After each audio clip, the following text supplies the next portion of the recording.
আজিৰ এই ভিডিঅ'টোত মই তোমালোকক এটা বহুত ইম্পৰ্টেণ্ট ভাব বহলাই লিখা মাটি কিনিবা মাছ খাল ছোৱালী আনিবা মাক ভাল এইটো দিম যেটো এক্সামৰ বাবে বহুত ইম্পৰ্টেণ্ট আৰু প্ৰায় এক্সামত 4 বা 5 নম্বৰ আহে তোমালোকক যদি এই ভাব বহলাই লিখাটোৰ উপৰিও আৰু বেলেগ ভাব বহলাই লিখা লাগে যিবোৰ পৰীক্ষাৰ বাবে বহুত ইম্পৰ্টেণ্ট হয় তেন্তে মই ডেসক্ৰিপচনত এটা PDF ৰ লিংক দি থৈছো য'ত ভাব বহলাই লিখা ইম্পৰ্টেণ্ট ভাব বহলাই লিখাবোৰ আছে 10 টকা এটা পে কৰি ডাউনলোড কৰি ল'ব পাৰিবা ঠিক আছে সো আজিৰ এই ভাব বহলাই লিখাটো ষ্টাৰ্ট কৰো বলা সো এটো যদি পৰীক্ষাত আহে এনেকৈ লিখিবা তোমালোকে মানুহে দুটা কথাত সদায় গুৰুত্ব দিব লাগে খেতি উপযোগী মাটি কিনা আৰু ঘৰৰ বুৱাৰীৰ বাবে ছোৱালী নিৰ্বাচন কৰা সাধাৰণতে খেতি উপযোগী মাটিৰ মাছ ভাগ সদায় দ হোৱা ভাল কাৰণ বৰষুণৰ পানী সেই ঠাইত জমা হলে সমগ্ৰ মাটি দুখৰতে তাৰ পানী ছটিয়াই দি চাৰিওফালে আলি বান্ধি দিলে খেতি ভাল হয় ঠিক সেইদৰে ঘৰৰ বুৱাৰী কৰি আনিবলৈ ছোৱালী চাওতে প্ৰথমে ছোৱালী মাকৰ স্বভাৱ চৰিত্ৰ নিৰীক্ষণ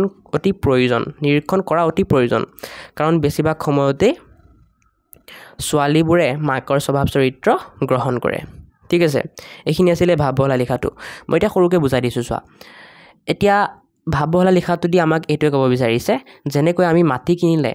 আমাৰ পথাৰৰ যোনটোখৰ মাটি কিনিম সেই মাটিৰ মাছ ভাগটো অলপ দ হ'ব লাগে কাৰণ দ হ'লে বৰষুণৰ পানী তাত জমা হ'ব আৰু সেই বৰষুণৰ পানী আমি ছটিয়াই পেলাই খেতি কৰিব পাৰিম হয় তেনেকৈ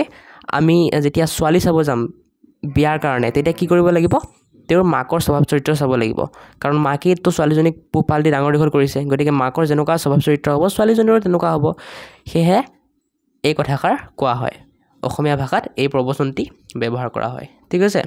এইখিনি আছিল আজিৰ ভিডিঅ'টো লগ পাই আছো বেলেগ এটা ভিডিঅ'ত তেতিয়ালৈকে চেনেলটো সাবস্ক্ৰাইব কৰি বেল আইকনটো প্ৰেছ কৰি দিবা আৰু ভিডিঅ'টো লাইক কৰি দিবা বাই